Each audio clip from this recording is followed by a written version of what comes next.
All right. Well, why don't we go ahead and get started? We got a good group. I'm sure a few more will trickle in. So, good morning, everybody. Welcome to our June monthly roundtable. I'm going to review our how we handle things. Hold on a sec. Let me get that right. So here at the roundtable, we really like to create a collaborative environment. So we really put a lot of emphasis on our team application. So we start off, we have a 15-minute topic that will get presented. And then we'll follow that up by sending you off into breakout rooms based on a specific area of that topic that our presenter has given you. You'll go off in those small groups, spend about 15 minutes putting ideas onto a mural board. We will bring you back. We'll do some voting on how on what things folks think are the best based on others, based on all of the mural board. And then finally, the presenter and I will do some group discussion regarding the outcome of the voting and just general questions from the audience. So this month we are super excited to have our presenter. She has not only been in the industry for 20 plus years and led global teams across the US, China, Germany, Mexico, and Brazil. She's the founder and principal at Experience Consulting. She is also an inaugural graduate of the CX program. So happy to have Simone Silva today to present. And so I'll turn it over to her. Thank you, Alistair. Hi, everybody. It's nice to be here today. Feels like coming back home with all these great folks. So, Alistair, should I pilot from my side, or are you guys doing that? Your side. From my side? Your side. Okay. So let me go ahead and pull up my screen here.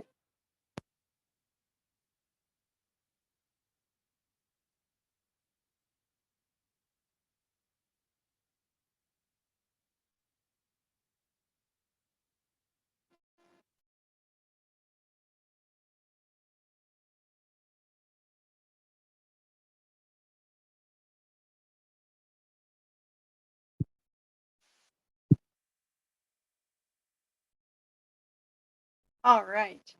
So today we have this very exciting topic, and it's one near and dear to my heart because as being a person who landed into CX bringing a lot of competences that I acquired elsewhere, I always had this feeling that where do you learn? How do you learn how to be a CX professional? What does it take? Of course, now I'm a proud graduate of the Masters of CXM with MSU, but that hasn't always been the case. And I value some of the things that I brought to the table when I embarked in my personal CX journey. So let's break that down to you, and I hope to have a very good discussion today. I don't need to cover who I am, and the slides can be shared with you afterwards. Alistair, I think, did a better job than I could. First and foremost, before we go too far, I would like to ask you in the audience, what, in your perspective, are the most critical skills for a successful CX team? So if you scan that little QR code there, and I give you some time to do that, we're going to jump to a platform called Slido, where we'll quickly look through your answers. So let's take 1 or 2 minutes, just write through your mind as far as critical skills for a successful CX team. And I will jump over to the platform here.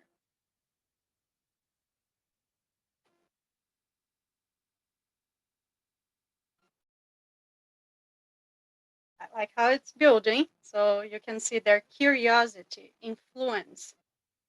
Curiosity seems to be a big one. Change management, collaboration, communication. I like it. Listen, systemic thinking. Look at that.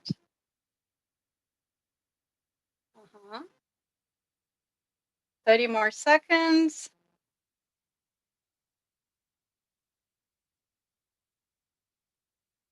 Customer first mindset.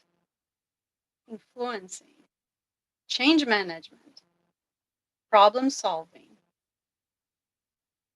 Nice. Agile mindset. That is a lot there, doesn't it? Okay. I'll ask you all to stop, even though this is a lot of fun. I could be doing this the whole day here, but let's stop. I'll take a quick print screen just for myself. And let's jump back to the slides.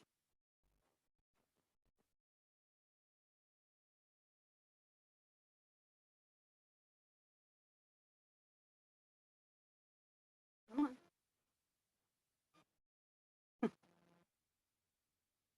Okay, here we are.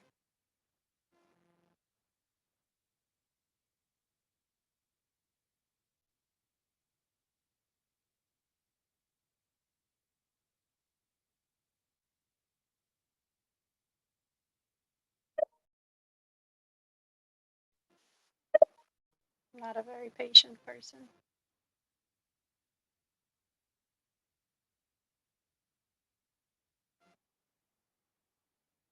So the first concept that I would like to share with you all, and it's one that I reflect, and please don't take this as, oh, it's semantics, it's a game of words, because that's not my intent.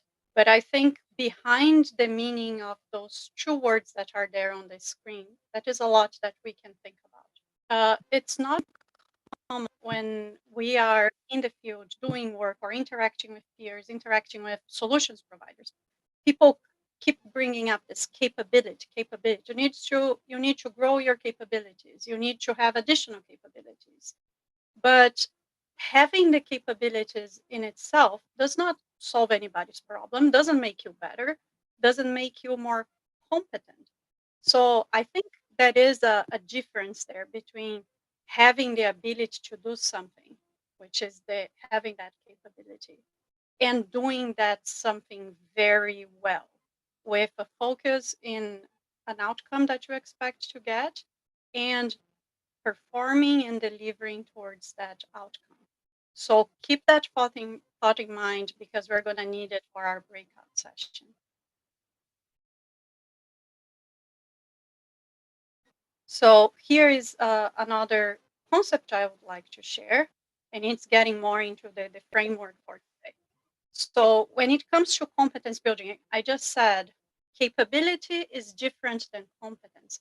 But how do you build competence, which is this concept of not only having the capability, but applying the capability to perform better?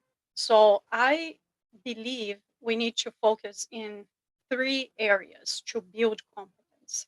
Uh, the skills that you have to do something, so all the knowledge acquired over the years, all the courses you take, so that's in the skills bucket. Then experiences, and experiences can be very broad. It's the observations, the exposure, the actions that you take over time in reaction to facts or events. So the different teams that you join, the different customers you interact with. So that's in the experiences bucket. And then the behavior. Uh, Long ago are the days where we can only believe somebody will be successful by having core skills, knowledge, all of that. We can't lose sight of the importance of behaviors, the way we act, how we act. And particularly in customer experience management, where empathy and communication, you guys listed a ton there in that word cloud, are so important. Behaviors, I would argue, have even a heavier weight in this framework. Okay,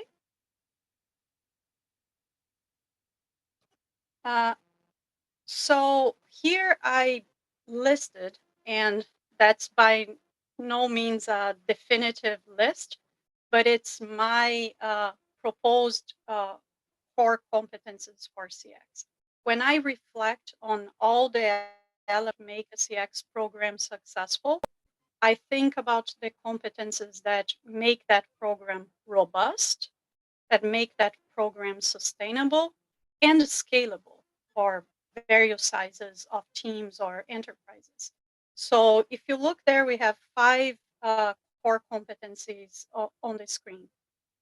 Customer-centric culture, CX leadership, CX strategy, experience design and innovation, and please, let's not forget experience, and that is the reason why I didn't say customer experience, is the employee experience, it's the customer experience, so the experience design and innovation. And then under CX management, that's a very large bucket, or it can be, or a very large competence. That's where our CRM, voice of the customer, analytics. So how you really manage your operations for to deliver a customer experience excellence.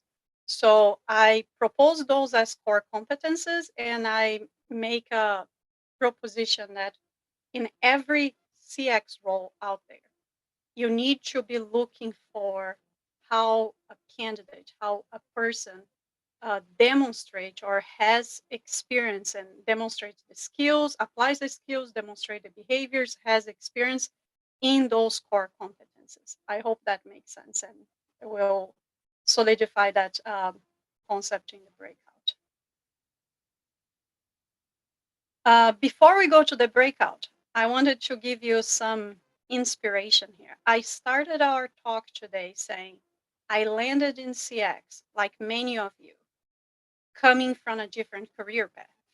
At a certain point in my career, I was a product engineer. I was doing Lean and Six Sigma with a focus on quality improvement. But I do believe that is power in transferable skills. You can read a lot on that topic, you can educate yourself, but I picked this one quote here from Sheryl Sandberg, the former COO of Facebook. Careers are a jungle gym, not a ladder. As such, we should not expect a straight climb. That is very important. And how many times do we catch ourselves thinking about our CX roles as, oh, I'm the jack of all trades. I know and do everything CX. And then we complain about silos. We complain about other organizations not understanding who we are and what we do. The truth is, there is no extra prize for being a CX hero. We need to pursue parallel career paths, be comfortable in the jungle gym, just as we need to expect from people joining our CX teams. All right. Now here you have a teaser of what our breakouts are going to be. We're going to jump to the breakouts right after this one slide here. But it is the concept of a rubric. So I get frustrated myself when I read job descriptions for CX. Some are 4 pages long and have everything but the kitchen sink on them. And not everything is useful or relatable to CX, to be honest. So I tried to simplify. And for each one of those core competences, the 5 core competences that I presented before, I think we can be very practical in identifying what are the skills, the experiences, and the behaviors that will build that competence. So here is an example for the customer-centered culture. So if you have those skills, those experiences, those behaviors on the screen, or some of those, you're very likely going the right direction to build customer centricity in your organization. And then that is the 4th bucket there, functional areas. This is more, what is your fishing pond? What is your pool of talents. Where can you go look for talent that may have those skills, experience, and behaviors to be useful in your team? So now, Alistair, I'll stop presenting and we can jump to the mural board. Is that okay? Yes, that'll be great. I hope I'm not, I think I'm not double mic'd. I think I'm not double mic'd. No. No. Okay. So we've got rooms, we'll have rooms created, and we'll end up, as the rooms get created, you'll jump in, you'll see in the mural board that I've got teams 1 through 12, and depending on the, excuse me, depending on the room that you're in, please pick that board and then walk through. You'll have assigned one of the 4 competency areas that you'll go through and perform the experience, behaviors, skills, and then those functional areas where we can find them. So Tom, if you want to go ahead and send folks off. Yep. Oh. All right. Here we go. So we got ability to make business worthy, tangible connections, supporting business goals and CX strategies. So would love, let's see, that was group, hold on one second. That was group 4. Yep. Yeah, that was group 4. Whoever put that in would like to explain it, and then Simone, I'll turn it over to you to sort of get your thoughts. Yes. Hi, this is Sandy. And that was my comment, and really just thinking about, with all of the work I know that I've been a part of, it really goes further when we can connect it to those tangible business goals, so that the work isn't treated, for lack of a better description, as a nice to have work, but it's not necessarily kind of woven into the fabric we like, for the way we like for it to be woven into that fabric. And I've found that connecting to tangible or real business goals that are important not only to the business stakeholders in different ways, of course, connecting to that empowers the work, right? It also helps others kind of even maybe key into some of the things we want them to key into, because it's connected to those business worthy goals that have already been set, that then almost allows us an opening to kind of even work some of those CX practices and disciplines, because it's connected to business strategy goals and other things that key stakeholders have deemed very important. Yeah, I think, Sandra, you did a very good job summarizing it, right? It's the outcome. At the end of the day, people doing CX management, which was this group's core competence, needs to be delivering that. If you reflect and try to break it down using the framework, like what kind of skills? Maybe business case creation is a very good skill that will feed into being able to deliver that outcome. You said that the person needs to be able to connect, but probably also communicate how the things are connected. So on the behavioral side, we might be looking at proficient communication, executive presence. When we think about the experience, this person needs to have done and seen and led some projects, because that's the kind of environment where those skills and behaviors would come together to deliver a similar outcome. But I think you did a very good job summarizing it, and it helps us think about what skills, what behaviors, and what experiences would be necessary for that. So I'm going to jump around a little bit. From a skills perspective, storytelling was a pretty prominent one. So I'm going to jump to team 2. You had storytelling in yours regarding the CX strategy. Would someone from team 2, room 2, like to talk about that?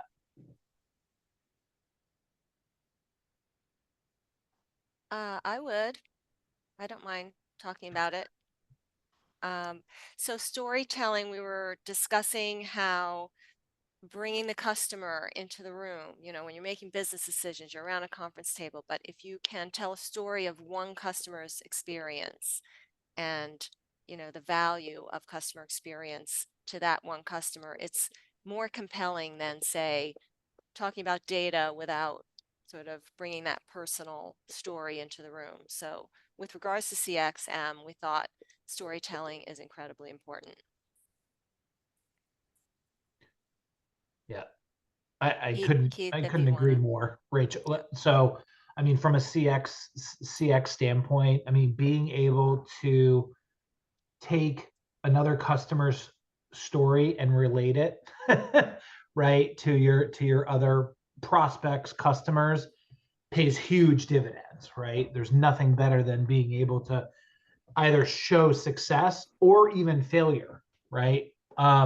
Is not a bad thing in my experience. If you can show a customer that, hey, look, we had a customer who did what you're talking about doing, and this is why they failed, and this is why we recommend you going a different direction. That also helps you. Right. It's worth a Yeah, thousand I statistics. really, Citing And I'll add, statistics yeah, versus a real customer's story. yeah, that's the other part we, to Rachel's point, just to complement that was like some of this came from discussion around like storytelling with data as well, like visualizing data, those types of things where, sometimes we have the tendency to say we need to show all the charts and all the data rather than finding the story that we need to tell with the data to drive action.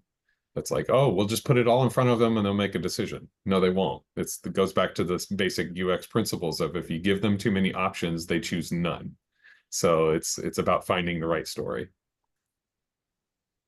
yeah, I really like that you guys brought that one up. And the only addition to that I would make is storytelling is such a core or such a foundational skill. That's probably the best way to describe that.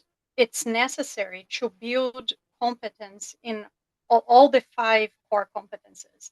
Think about it. In CX leadership, you need to have storytelling. Think about experience design. You need to be able to do those beautiful journey maps, but also communicate them in a meaningful, empathetic way. CX management has all the voice of the customer element. Storytelling is critical for that to be successful. So storytelling is definitely a critical skill, and it's something that we should be looking for if you want to build all 5 of the core competencies. Yeah, and Keith, going back to your comment, I think thinking about, I just had this experience this week I just joined my new company. One of my team members was ready to just pull the data that the customer had asked for and send it to them. And we were like, hold on a second, right? We need to make sure that we give them that data, but then what's the story behind it, right? And making sure that we're getting them to the conclusions that we have rather than the conclusions that they'll draw. And especially thinking about the audience that information is going to go to is really important, right? Because you only have 5 minutes with the C-suite to make sure that they draw the right conclusions that you want them to. So you got to really make sure that you do that analysis ahead of time. So it's a really, really good point. All right. I'm going to jump. So we've done an experience. We've done a skill. Interesting. Over in group 4, we had storytelling actually has a behavior. which was that was interesting. But curiosity. So we haven't heard from team 3. Would love to hear how you were thinking about the behaviors and how curiosity applies to experience design and innovation. I think, Rizzo, you were going to start, right? Oh, yes, ma'am, I could do that. Okay, Yeah, I thought it was so- you. I can't see the whole screen for some reason, so. No worries. So we didn't really discuss much about curiosity, but I think from a user experience, I think you have to be um open to ideas, right? And the possibilities. I think that's what drives innovation is the gray area, the unknown. I think that's important in as part of the user experience and innovation. So I think as it relates to any aspect of design is finding out what can or cannot be done, or what if it can't be done, then how do we accomplish that to better to improve the user experience. And I think that also curiosity tags into agility in the space of innovation and design, right? Because you need to be willing to have that ability to quickly switch course if you find something that's better through that curiosity behavior. I like to, just complementing Catherine and Risa, I like to think curiosity as a base for challenging the status quo. Because sometimes when you're doing CX, things have been done like for ages and nobody's questioning that. And when you apply curiosity in some process, you said, well, why we do that for the past 10 years? I don't know. I was here. It was like that before I arrived, and it keeps like that. But I like to think curiosity is the main way to start and questioning why we do things the way we do, and opening for opportunities to change the status quo. Exactly. Great. That's a very good point. I couldn't agree more. And I see that the link, it's very related to innovation. And if you go to the last core competence, which is continuous improvement, or CX management and continuous improvement, challenging the status quo with curious eyes is very necessary. So it's another very critical behavior that we would be looking for to build different competencies. Alistair, if you don't mind, I think Ton is displaying his screen, right? Yeah. That is a summary slide on the deck that kind of shows everybody, okay, so what? How do we use this to identify talent to join our teams? I would like to leave the team with that. Yeah, absolutely. Go ahead. Framework. Okay.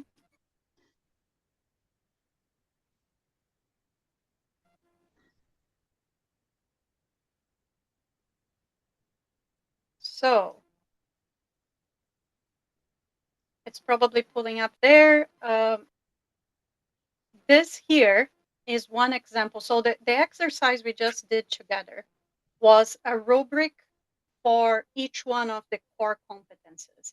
And that was done in purpose because I wanted us to diverge and brainstorm, think big, and then start to narrow down in the discussion. But when you are in the market searching for a talent, you have a specific job to be done, right? In this case here, I put together an example of a rubric of a manager in CX analytics, so a person doing voice of the customer and insights.